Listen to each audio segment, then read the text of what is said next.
morning, everybody.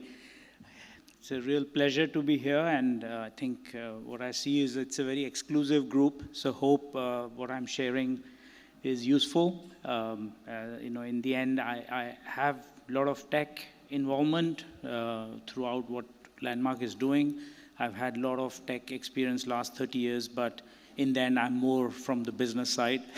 But as Amitabh just said, in the end, it's all about the bloody money, right? So yes, it is. I reflect both sides of the story. I was told I should talk a little bit about myself, so sorry, it's not a narcissist person saying here, but I will share then. So I'm from India, but I've had London as my home from 1990, and then 3 long stints, almost a decade, one with Procter & Gamble in Europe, South America, North America, with Cadbury in London, and then Asia, and then now Landmark, 10 years in Dubai. Also stints, smaller ones with Tesco, Cipla, the pharma company in India, and General Electric in New York. All around finance, strategy, and now a lot in technology as well, and recently in sustainability. In terms of like what has been the underpinning story of, or the philosophy, before I am sharing a few slides. I wasn't sure of the format, but I thought I'll share a few slides. And the slides or the talks I'll share some thoughts are on applied AI. Looks like everything is AI now, but I'll talk about something I have driven or am driving. It doesn't reflect what all Landmark is doing. Everything that is happening in Landmark.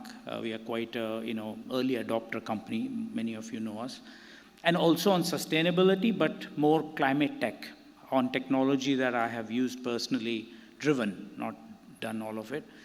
But the underlying philosophy for me is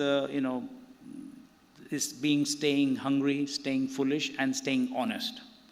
And what it means is obviously unless you have the drive and the curiosity, you cannot uncover new things. And I think the way technology is moving, where all of you are, I think, really leading tech in your companies, it's like the most fundamental shift happening in our lives. And it's the most exciting times. I wish I was 30 years younger and I was 100% in technology versus being in finance and whatever else. But what's important is, I think pure technology or pure digital is not going to win. It's about domain and digital. I call it the bilingualism. So anybody, whatever domain you're in, I think good news is just be good at it. But if you ignore digital, you're going to find it difficult to move on. So that hunger is needed. So the staying hungry part is very, very critical. Staying foolish, if you think of what we did in sustainability, we said we don't know anything. And frankly, as we went deeper, we found most companies don't know anything yet. Lack of awareness is the biggest challenge. And that pushed us to go down to first principles basis. And what I'll just share with you is all about that, how we've built, and without thinking of what really, just copying from anywhere else, going ground up has helped us. And now when we've compared, we find that we are kind of pioneers, we are way ahead, and I'll just share some things with you. The part on honesty actually applies very much to how you look at tech. And being a CFO, we are very keen on ROI, right? And tech is again in that phase. We had the internet phase in the dot-com era. We've had the mobile phase, and all of you would want huge budgets. All of our function heads, CEOs in all our brands want their favorite new tools to be adopted. I think we have a very simple philosophy. We should have a payback of less than 12 months. Because the obsolescence is so fast, having long paybacks is not going to work, because I cannot guarantee on any new tool or technology that I buy, I'll be using it in more than a couple of years.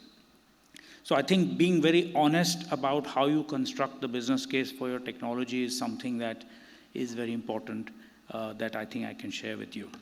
So if I move to some of the slides I have, yes, this is all about driving from cotton to customer, and both things that I'm quite deeply involved in. Doesn't represent what all Landmark is doing.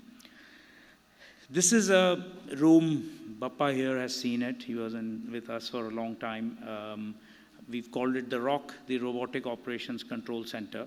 You all have had robotic process automation, I'm sure about, but I'll just come to what it means and where it's going with us.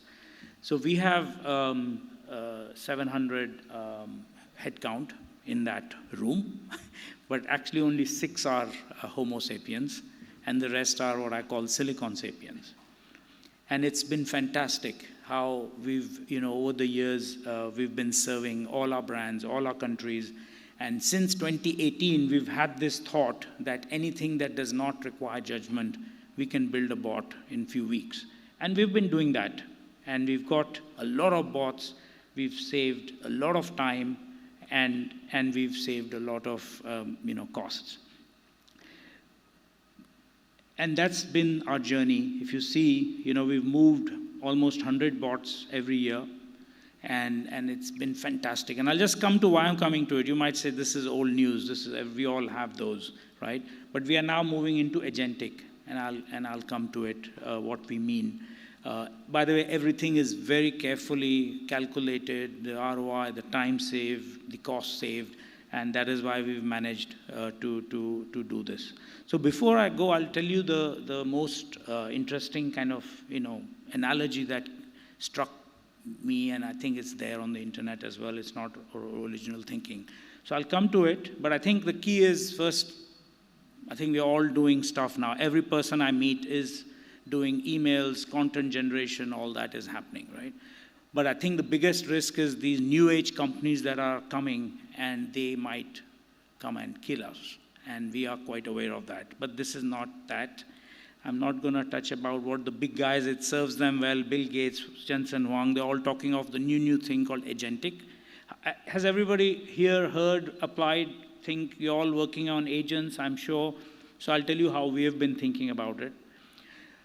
So this is where I think we found that this confluence of Gen AI or AI and process automation is what is all about agents. And that's where we realized, given we have such a deep expertise and a center of excellence with 700 plus bots, that we are now moving into agentic. And the analogy I have on that is from driving cars. So we used to all have the basic cars. They had no automation, no intelligence. And then we got cruise control. And that meant what? No legs, right? So first cruise controls needed no legs. The next ones now can also steer a bit, so no legs, no hands. And then the ones that are adaptive, you don't need eyes, so no legs, no hands, no eyes. It kind of slows down on its own, right? And then you got the full self-drive Teslas. Almost, you're still sitting there, but it's almost, and then the final full, I think Abu Dhabi has launched as well, the Waymo, fully autonomous. I think it was very interesting that that's exactly how the field of automation is moving, or can move, where essentially transferring responsibility from humans to machines. And that was the aha moment for us, that how many of our bots can now become intelligent, right? And that's what we are doing. So you saw my chart of so many functional bots. Essentially, we found 1/5 of them, almost 100 now, that we can put brains on. So it's like we had little bots with hands and legs and eyes, but they didn't have any brains. And now we're able to plonk brains in them. And that is the big dramatic kind of moment that we've had. So to close out the agentic and the kind of AI, applied AI, right? I'm not talking of esoteric building own LLMs and all, we don't need to. Don't forget, refrigeration was the big innovation, but who made the money? Coca-Cola, right? Not the guys who invented refrigeration. So while you can have all the open AIs and all with hundreds of billions now, don't worry about it. You guys and we guys can make the money. They can have the valuations for now. But the 3 horizons of AI, how in a very practical sense, right? In the end, how do I get this AI beast into my operation? What I just talked about is at the basic layer. can I plonk AI into my processes, current processes, and make them much better? That's the most obvious. The second is complete redesign of processes. And that's also happening. A lot of your content generation and all, we are finding all our businesses are retooling, rethinking. A lot of the partners of this conference are also doing that. And finally, the complete new businesses. I mean, there is a lot of talk that you will have one-man unicorns. A single man or woman, a single person can have $1 billion company. And those are the type of companies we need to be most worried about. So new business models. So I think these are the three very simple ways we are moving in all three directions, all three. Third one probably not yet, but it will come someday. The next thing I wanted to talk about quickly is about technology and sustainability, which we have applied. This is our framework, holistic, exhaustive, sustainable products, sustainable operations, and sustainable customer journeys. But it's very heavily influenced by technology. This is a bit more detailed than what you might see, but like to see, but I just used a standard chart that I have. The measurement was probably our biggest challenge because, as I said, the ignorance of what is my footprint. So we've gone out and done a full bottoms-up life cycle analysis. A lot of technology came to our rescue, including search, including how to put together the dashboards and all. And we built our own carbon accounting model, and that has given us enormous insights into how and where is my footprint, from the materials to the processing to the logistics to then what the customer does, the after use, afterlife. And we are the first ones to have put up a recycling factory, a textile recycling, making fibers out of old clothes in DWC, and then shipping it back into our supply chain to be woven back into new clothes. So that whole circularity journey, it was born out of a deep understanding of our footprint, the impact of our operations, and then how we pull together. We've got quite a phenomenal set of dashboards, tracking. We've got our own internal tool to project manage our projects in sustainability, and it is also enabled and facilitated by Gen AI. All in-house, inbuilt. We didn't find anybody worthy or economical to have that. So that's all I had.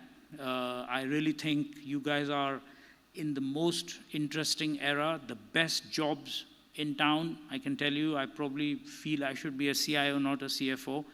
But I think the key, as you'll hear later in the town hall, we in UAE and Middle East now no longer need to be thinking we have to reapply what's happening in London, Paris, and New York.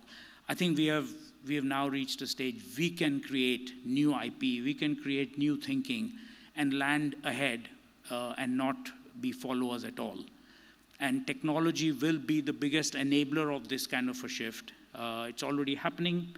I think we all can make it happen. So that's all I had. Thank you very much.